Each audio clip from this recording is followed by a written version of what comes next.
from Bugeye Guys. Today I am talking about a chronic problem that we've run into, which is this front cross member. Here's the bumper mount, and many people put a floor jack on this thing and just dent it.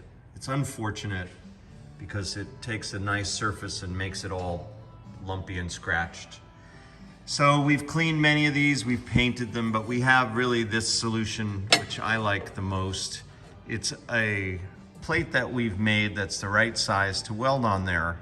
And what that does is it makes a nice rigid surface that anybody can jack on. We've tried to tell people not to jack there and to use the frame rails. These rails out here are stronger, but everybody seems to like this center section.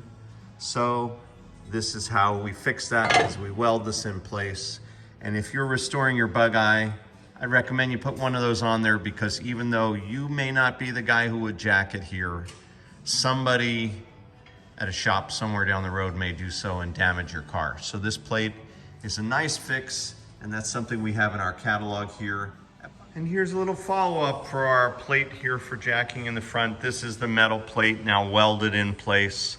It looks just so much better, nice and uniform. People, when they jack up cars, if they're not in the restoration world, they're just not thinking about any scars they leave behind. So this is nice to give them a target that's good and solid, and if people jack from there now, there won't be any dents at all. The car looks so much nicer like this. And that's what we have for you available here in our parts catalog at Bugeye Guys, or if you'd like to send us your car, we're happy to restore it for you. Thanks so much for watching.